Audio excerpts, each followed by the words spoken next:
اور اینڈ کی طرف چلتے ہیں. اللہ اکبر.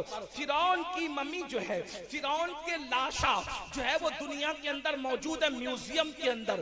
یاد رکھیں, آپ کو پتا ہے فرعون کی لاش دریا میں ڈوبی ہے, دریا میں غرق ہوئی ہے, اور اس کے بعد جو ہے وہ لاش میوزیم میں ہے. ایک بات آپ سے پوچھوں, فرعون کی لاش اگر دریا میں ڈوبی ہے یا فرعون دریا میں ڈوب کر کے مرا ہے, تو جو دریا میں ڈوب کر کے مرتا ہے اس کی لاش باہر نہیں آتی.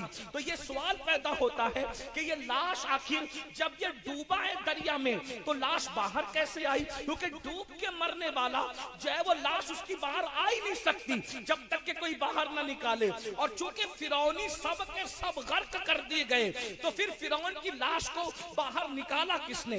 آپ کو پتا ہے اللہ اکبر, جب فرعون کی لاش ملی ہے ایک غار کے اندر, اور جب تحقیق کی گئی ہے کہ یہ مرا کیسے, تو پہلی بات یہ پتا چلا کہ فرعون ڈوب کر کے مرا. پھر یہ تحقیق کی گئی جب یہ ڈوبا تو نکلا کیسے دریا کے باہر.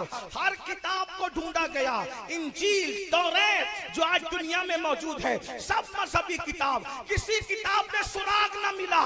اگر سراغ ملا ہے تو صرف قرآن میں ملا ہے. اللہ قرآن میں فرعون کے بارے میں کہتا ہے ہم نے فرعون کو دریا میں غرق کر دیا اور اس کی لاش کو بچا لیا تاکہ آگے والوں کے لیے وہ عبرت ہو جائے. عبرت یہ قرآن کہہ رہا ہے. اللہ اکبر. یہ دو تین مثالیں دے کر کے آپ سے پوچھنا چاہتا ہوں, یہ سائنسی علوم ہے, کون بیان کر رہے؟ قرآن. اور یہ صرف نہیں میرے بھائی, اس طریقے کی ڈھیروں مثالیں ہیں, درجنوں مثالیں ہیں. اب آپ سے پوچھنا چاہتا ہوں, جب تک زیور علم سے آراستہ رہے, آپ دنیا پر حکومت کرتے رہے, دنیا آپ کی غلامی کرتی رہی, تم تاجدار رہے, دنیا غلام رہی, تم آقا رہے, دنیا غلام رہی. لیکن پھر کیا ہوا؟ دنیا نے سوچا کہ مسلمانوں کے پاس علم ہے, علم کی شمع کو لے کر یہ قوم آگے بڑھ رہی ہے, اس لیے یہ قوم ترقی کر رہی ہے, یہ قوم کامیابی حاصل کر رہی ہے.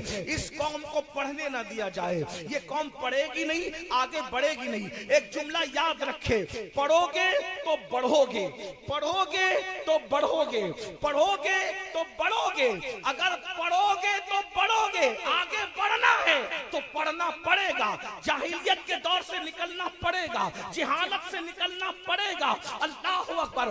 دنیا نے سوچا مسلمان کا بچہ بچہ علم کا تاجدار ہے, علم کا شاہکار ہے, محقق ہے, مدبر ہے, عالم ہے, فقیہ ہے. پھر کیا ہوا؟ انہوں نے کہا اس قوم کو اگر غلام بنانا ہے, ان کے ہاتھوں سے قلم چھین لیا جائے, ان کے ہاتھوں سے قلم چھین لیا جائے, ان کے ہاتھوں سے کتاب چھین لیا جائے, ان کے دلوں سے تحقیق کا جذبہ چھین لیا جائے. آج آپ سے پوچھتا ہوں, پڑھے لکھوں لوگوں کی توجہ چاہتا ہوں, آج دنیا سرچ نہیں کر رہی ہے, توجہ, دنیا آج سرچ نہیں کر رہی ہے, ریسرچ کر رہی ہے. ریسرچ کس کو کہتے ہیں؟ پہلے جو سرچ کیا گیا اس کو دوبارہ ڈھونڈنے کو ریسرچ کہتے ہیں.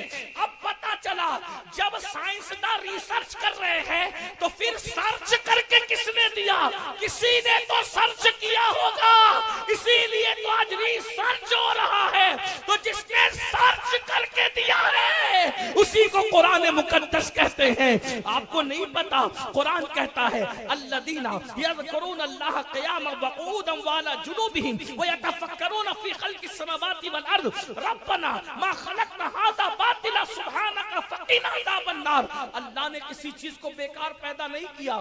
یہ آیت مبارکہ کا آخری حصہ بتا رہا ہے. پتا چلا سورج کا معاملہ اسلام بیان کر رہا ہے, چاند کا معاملہ اسلام بیان کر رہا ہے, ستاروں کی انجمن اسلام بیان کر رہا ہے, گلیکسی کا نظام اسلام بیان کر رہا ہے. آپ کو نہیں پتا اتنی بڑی صبح آتی ہے, رات کہاں چلی جاتی ہے, رات آتی ہے, صبح کہاں چلی جاتی ہے. آپ کو پتا ہے کسانی کا ہنر قرآن بیان کر رہا ہے, پودوں کا تصور قرآن بیان کر رہا ہے, شفق کا جمال قرآن بیان کر رہا ہے, افق کی سرخی قرآن بیان کر رہا ہے, دریاؤں کی روانی قرآن بیان کر رہا ہے, سمندر کی موجیں موجیں قرآن بیان کر رہا ہے، کشتیوں کا چلنا قرآن بیان کر رہا ہے، رات کا آنا جانا قرآن بیان کر رہا ہے، دن کا آنا جانا قرآن بیان کر رہا ہے، سورج کہاں ڈوبتا ہے قرآن بیان کر رہا ہے، سورج کہاں سے نکلتا ہے قرآن بیان کر رہا ہے، پہاڑوں کی بلندی قرآن بیان کر رہا ہے، کہاں تک گھسے نیچے قرآن بیان کر رہا ہے، پانی کے سوتے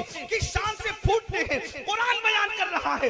اس لیے دنیا جانتی ہے جس قوم کے ہاتھوں میں قرآن ہوگا اسے شکست نہیں دیا جا سکتا، کیونکہ یہ علم والی قوم ہے۔ ان کو ان پڑھ رہنے دو، ان کو جاہل رہنے دو، ان کو پڑھنے مت دو، ان کے باپ دادا علم والے تھے، ان کا علم سے رشتہ کاٹ دو۔ اور اللہ اکبر، 1 صدی ہو رہی ہے اس سے زیادہ ہندوستان میں علم کا رشتہ مسلمانوں سے کاٹ دیا گیا۔ آپ کو پتا ہے یہ ہندوستان کی زمین ہے، ہندوستان کی زمین کی تاریخ ہے۔ ہندوستان کی عدالت کا جج کون ہوتا تھا تمہیں پتا ہے؟ ہندوستان کا چیف جسٹس کون ہوتا تھا تمہیں پتا ہے؟ صدر الصدور کون ہوتا تھا تمہیں پتا ہے؟ تاریخ پڑھو اور دوسروں کی مت پڑھو، اپنے بزرگوں کی پڑھو۔ اوروں سے کہا تم نے، اوروں سے سنا تم نے، کچھ ہم سے بھی کہا ہوتا، کچھ ہم سے بھی سنا ہوتا۔ ہندوستان کی تاریخ ہے، ظہر کی اذان سے پہلے عدالت میں چیف جسٹس کی حیثیت سے جو فیصلے کرتا تھا، ظہر کی اذان کے بعد وہ جامع مسجد میں آ کے نماز پڑھاتا تھا، اسی جج کو دنیا علامہ فضل خیرآبادی کے نام سے جانتی ہے۔ یہ اپنے علم، اپنا علمی معیار، انگریز لوگ فضل خیرآبادی کے شاگرد تھے۔ فیصلوں کے فن کے اعتبار سے آپ کیا سمجھتے ہو؟ لیکن سازش کی گئی، جس قوم کو غلام بنانا ہے ان سے 2 چیز چھین لو، ایک دولت چھین لو اور ایک علم چھین لو۔ جب دولت اور علم چھین جائے گی پھر ان کو غلام بنانا آسان ہوگا، ان کو مارنا آسان ہوگا، ان کو کاٹنا آسان ہوگا، ان کو تباہ کرنا آسان ہوگا۔ اور پھر علم اور دولت کا رشتہ توڑنے کے لیے کیا کیا گیا؟ ہمیں نشے میں گرفتار کر دیا گیا، ہمیں فلموں میں گرفتار کر دیا گیا، ہمیں گانوں میں گرفتار کر دیا گیا، ہمیں غزلوں میں گرفتار کر دیا گیا۔ وہ قومیں جو رات بھر تحقیق اور ریسرچ کرتی تھی اس قوم کو مشاعروں میں مبتلا کر دیا گیا۔ رات بھر زلف و رخسار کی بات کرو اور علم کی بات نہ کرو، تحقیق کی بات نہ کرو، تدبر کی بات نہ کرو۔ میرے آقا علیہ السلام کے غلاموں، تمہارے ٹیلنٹ سے آج بھی لوگوں کو خطرہ ہے، اس لیے دنیا تمہیں پڑھنے نہیں دینا چاہتی۔ ہمارے نوجوانوں کو پہلی بات تو تعلیم اتنی مہنگی کر دی گئی ہے، اسکول کالجز تک پہنچ نہیں پاتے، اور جو پہنچتے بھی ہیں تو ایسی سازشیں کی جاتی ہے باضابطہ طور پر کالج اور یونیورسٹیوں کے اندر ایسے لڑکوں کو اور لڑکیوں کو رکھا جاتا ہے سازش کے طور پہ کہ جو اچھے تعلیم حاصل کرنے کے لیے اچھے ذہن و فکر کے بچے آئیں ان بچوں کو محبت کے جھانسے میں پھانسو۔ یاد رکھنا، یا تو شباب کے ذریعے سے ان کو تعلیم سے ان کی توجہ کو ہٹا لو، یا تو شراب اور نشے کے ذریعے سے تعلیم سے ان کی توجہ کو ہٹا لو۔ کیا ہو رہا ہے آج؟ ہمارے بچوں کو پڑھنے نہیں دیا جا رہا ہے۔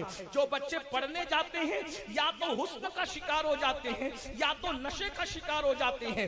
سلطان صلاح الدین ایوبی نے کہا تھا کسی بھی قوم کو تباہ کرنے کے لیے میزائل اور ہتھیار سے زیادہ اگر خطرناک کوئی چیز ہے تو وہ شراب اور شباب ہے۔ اگر کسی قوم کو شراب و شباب میں مبتلا کر دیا جائے تو پھر اس قوم کو مارنے کے لیے ہتھیاروں کی ضرورت نہیں رہتی۔ افسوس آج میری قوم کو کیا ہو گیا؟ پہلی بات تو بچے پڑھتے نہیں، اور جو بچے پڑھنے جاتے ہیں یا تو وہ کسی کی محبت کا شکار ہو جاتے ہیں یا تو وہ نشے کا شکار ہو جاتے ہیں۔ اے میری قوم کے جوانوں، خدا کے لیے اپنی حال پہ رحم کرو۔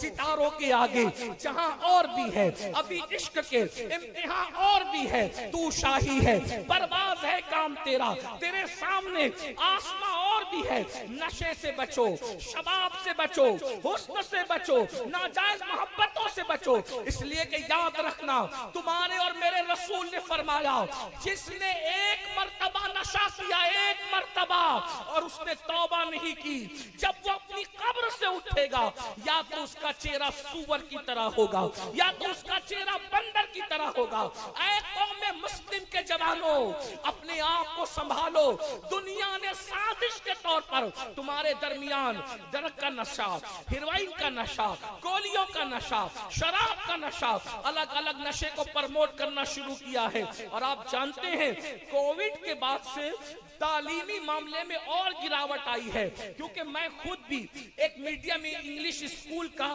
چیئرمن ہوں اور جونیئر کالج کا بھی چیئرمن ہوں الحمدللہ۔ حالانکہ اس اعتبار سے ہم اپنا تعارف کبھی کرانا پسند نہیں کرتے، ہمارا تعارف یہ ہے، اللہ اکبر، صدق و صفا، گشت بیچارہ جامی، غلام غلامان آل محمد۔ ہم نے خود اسکول قائم کیا ہے الحمدللہ، سنی دعوت اسلامی کے 15 سے زائد اسکول میڈیم انگلش اسکول چل رہے ہیں، اللہ کا شکر ہے۔ تعلیم کے معاملے میں ہم محنت کر رہے ہیں، اس لیے کہ ہم جانتے ہیں اللہ کے رسول علیہ السلام نے 23 سال کی قلیل مدت میں جو پورے عرب کے اندر انقلاب پیدا کیا تھا وہ خالص علمی انقلاب تھا۔ نماز کا حکم آنے سے پہلے، روزے کا حکم آنے سے پہلے، زکوٰۃ کا حکم آنے سے پہلے، صلہ رحمی کا حکم آنے سے پہلے، سب سے پہلے جو آیت نازل ہوئی ہے وہ کون سی ہے؟ اقرا بسم ربک الذی خلق خلق الانسان من علق۔ یہ آیت مبارکہ پڑھنے سے تعلق ہے، پڑھو اپنے رب کے نام سے۔ میرے بھائی جو دینی تعلیم بھی پڑھو، اور جسے لوگ دنیاوی تعلیم کہتے ہیں، ہم تو دینی اور دنیاوی تعلیم میں فرق نہیں کرتے۔ ہر علم قرآن سے نکلا ہے، ہر علم کے سوتے قرآن سے پھوٹتے ہیں، ہر علم کا سرچشمہ قرآن ہے، لیکن لوگوں نے تفریق کر دی اگر ہے تو ٹھیک ہے، لوگوں نے تفریق کیے تو سن لیں۔ دینی تعلیم بھی حاصل کرو اور دنیاوی تعلیم بھی حاصل کرو، اور دینی تعلیم بھی اپنے بچوں کو دو اور دنیاوی تعلیم بھی دو۔ کتنی دنیاوی تعلیم؟ اتنی دو کہ گریجویٹ سے کم کوئی بچہ یا بچی نہیں رہنے پائے، اور دینی تعلیم اتنی ہونی چاہیے کہ گھر میں بچہ پیدا ہو تو اذان ہم خود ہی دیں، اور کسی کا انتقال ہو جائے تو جنازہ بھی ہم خود ہی پڑھائیں۔ ہمیں کسی مؤذن کی ضرورت نہ ہو، ہمیں کسی امام کی ضرورت نہ ہو، خود کفیل بنو۔ مگر حالات علمی گراوٹ کے یہ ہے، ہم اتنا علموں سے دور ہو چکے ہیں کہ دینی علم کی گراوٹ کا حال یہ ہے، اللہ اکبر، کہ گھر میں بچہ پیدا ہوتا ہے تو بھی کہتے بلاؤ مولانا کو، بلاؤ مؤذن کو، بلاؤ پیر صاحب کو۔ کیوں؟ گھر میں بچہ پیدا ہوا تو اذان دینے کی اوقات نہیں ہے، اور باپ مر جائے تو نماز جنازہ پڑھنا نہیں آتی۔ کیسے مسلمان ہو؟ اللہ اکبر۔ ایک وقت وہ تھا دی اذانیں کبھی یورپ کے کلیساؤں میں اور افریقہ کے تپتے ہوئے صحراؤں میں، دشت تو دشت ہے، دریا بھی نہ چھوڑے ہم نے، بحر ظلمات میں دوڑا دیے گھوڑے ہم نے۔ ارے تم نے افریقہ کے صحراؤں میں اذان دی تھی، کلیساؤں میں اذان دی تھی، تم صحراؤں میں اور کلیساؤں میں کیا اذان دو گے؟ اب تو تم اپنے گھر میں اپنے بچے کے کان میں اذان دینے کی صلاحیت نہیں رکھتے۔ کہتے ہو تباہی کی وجہ کیا ہے؟ تباہی کی وجہ یہ ہے کل تک تو کلیسا میں اذان دے رہا تھا، اب تو اپنے گھر میں اذان دینے کی صلاحیت نہیں رکھتا۔ اللہ اکبر۔ جس قوم کا حال یہ ہو کہ اپنے باپ کا جنازہ خود نہ پڑھ سکے، وہ قوم کیسے ترقی کر سکتی؟ اپنے بچوں کو تم نے بزنس مین تو بنا دیا، کیا اپنے بچوں کو مسلمان بھی بنایا؟ کتنا کم نصیب ہے وہ باپ کہ ساری دنیا جنازہ پڑھے اور اس کا بیٹا اس کا جنازہ نہ پڑھے، تو تمہاری زندگی پر طوف افسوس ہے۔ کما تدین تدان۔ بچہ پیدا ہوا تو باپ کان میں اذان دینے کے قابل نہ تھا، اور باپ مر گیا تو بیٹا جنازہ پڑھنے کے قابل نہ تھا۔ یہ حال ہے۔ پھر کہتے ہو کہ ہم تباہ کیوں رہے، برباد کیوں رہے؟ کم سے کم علم دین اتنا سیکھو، اتنا علم دین سیکھو، اور اپنی بچیوں کو کہ علم کا ماحول یہ ہو، علم کا ماحول کہ گھر میں بچہ پیدا ہو تو اذان ہم دیں گے، فاتحہ ہم کریں گے، قربانی ہم کریں گے۔ معاذ اللہ میں علماء سے دور کرنے کی بات نہیں کر رہا، میں آپ کو خود کفیل ہونے کی بات کر رہا ہوں۔